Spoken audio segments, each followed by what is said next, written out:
మీరు రెగ్యులర్గా వింటున్న నా 3 పేర్లు త్రిమూర్తులు. సో ఢిల్లీకి బిల్లా గారు వచ్చిర్రు ఈ మధ్యనే, నిన్ననో మొన్ననో. ఇదే ఇక్కడనే ప్రెస్ మీట్, నిన్ననేనా ప్రెస్ మీట్ పెట్టింది? నిన్న మధ్యాహ్నము 9 గంటల 11 గంటలకు పెట్టి తెలంగాణలో ప్రకంపనలు సృష్టిద్దామని ఢిల్లీకి వచ్చినటువంటి బిల్లా గారు. కాకపోతే మా బిల్లా గారి దగ్గర గ్రేట్నెస్ ఏంటంటే మేమందరం కూడా ఆయన దగ్గర ట్రైనింగ్ తీసుకోవాలి. ప్రెస్ మీట్ పెట్టేటప్పుడు అబద్ధాలను కూడా ఎట్లా చెప్తాడంటే అది వాస్తవంగా తెలంగాణ ప్రజలు అది నిజమే అనుకుంటట్టు చెప్తాడు అబద్ధాలు. అంటే నెంబర్సు, ఫిగర్సు, డాక్యుమెంట్సు, 300 కోట్లు, పేపర్ యాడు, ఇవన్నీ చెప్తే ఏమైపోద్ది అంటే తెలంగాణ నిజంగానే ఇంత దోసుకుంటుర్రా ఇదా కథ అనే ఆలోచనకు వచ్చే విధంగా కేటీఆర్ గారు ప్రెస్ మీటు నిన్న చూసిన తర్వాత, నేను మహారాష్ట్ర ఎన్నికలలో ఉన్నా.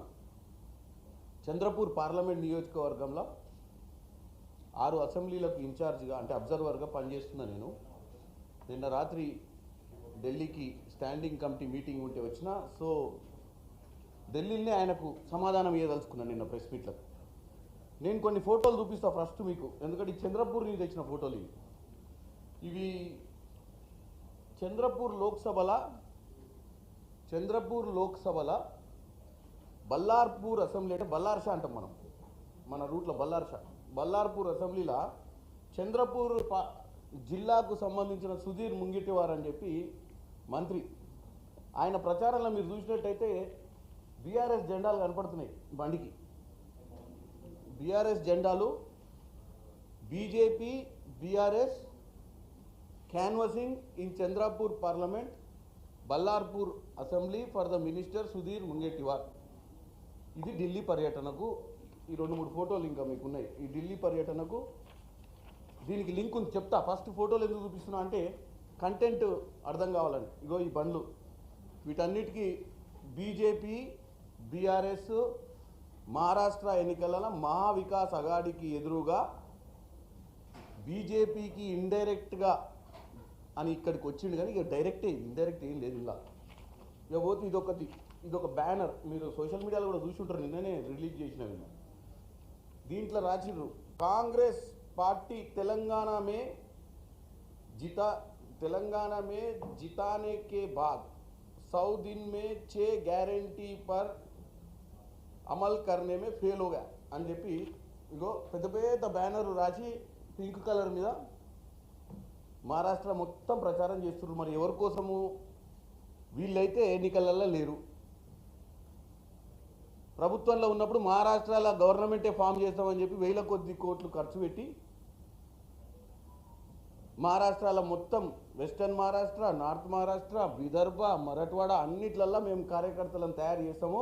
మా పార్టీని టీఆర్ఎస్ నుంచి బీఆర్ఎస్ చేసి మనకు ఉన్నటువంటి నిజాం ఏరియా ఏదైతుందో నాందేడ్ ఈ ప్రాంతంలో, చంద్రపూర్ కూడా అదే. ఇప్పుడు ఇక్కడ ప్రచారం చేసేది కూడా చంద్రపూర్. 50% తెలుగు పాపులేషన్ ఉంటుంది ఇక్కడ, ముఖ్యంగా మన తెలంగాణకు సంబంధించిన వాళ్ళే ఉంటారు.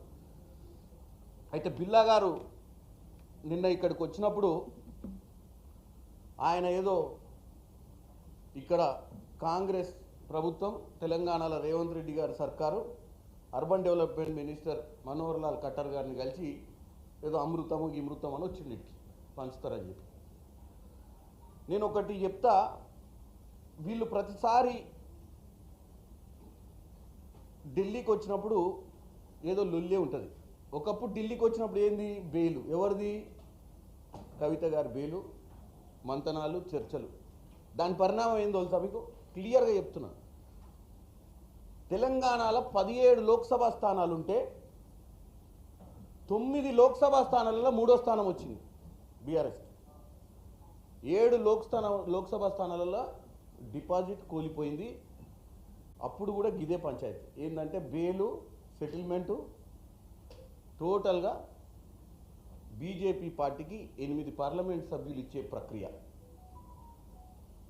అంటే మనకెవ్వరికి తెలియదన్నట్టు, అంటే రాజకీయాలు చాలా అండర్ కవర్ ఆపరేషన్స్ లెక్క. ఇక్కడికి వచ్చినప్పుడు ఏదో తిట్టుకున్నట్టు యాక్టింగ్ చేయడము, జరిగేదన్నీ జరుగుతుంటాయి కింద.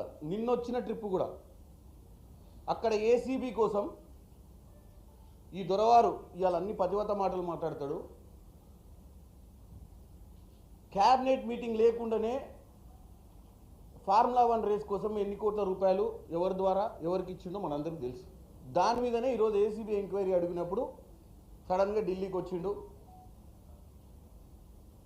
ఇక్కడ ఏం చేసిండో ఏమో గవర్నర్ గారు కూడా పిలిచినట్టు నిన్న రేవంత్ రెడ్డి గారు చెప్తుండే, గవర్నర్ గారు కూడా ఢిల్లీకి పిలిచినట్టు ఈ 10-15 రోజుల నుంచి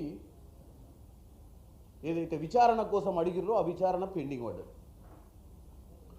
దానికి పరిణామం నెక్స్ట్ డెవలప్మెంట్ స్టెప్ ఏంటంటే ఇగో ఈ మహారాష్ట్రలో ప్రచారం.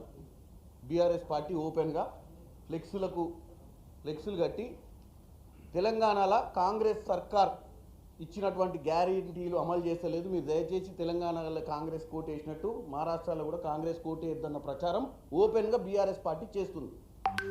ఎవరు చెప్తే చేస్తుంది? నీకేం అవసరము? నీకు బీజేపీకి ఏం సంబంధము? నువ్వు ఢిల్లీకి వచ్చి ఎవరితో మంతనాలు చేసినావు? ఏసీబీ ఎంక్వైరీ ఆగాలన్న ఉద్దేశంతో మరి ఏం మంతనాలు చేసినావో బ్రహ్మాండమైన ప్రచారం. వారం రోజులు ఎన్నికలు ఉన్నాయి, డోర్ టు డోర్ క్యాన్వాసింగ్ లెక్క వీళ్ళు జెండాలే డైరెక్ట్ కట్టి తిరిగే పరిస్థితికి వచ్చారు. ఇదొక సంగతి. ఇక పోతే ఎందుకు వచ్చినావయ్యా ఢిల్లీకి అని చెప్తే అమృత్ అంటాడు. అమృత్ అని చెప్పి మీరు చూసినట్టయితే గతంలో కూడా ఫస్ట్ ఈ స్కామ్ అనగానే ఎంత ఆవేశపరుడు అంటే ఇది చూడండి, 8,888 కోట్లు.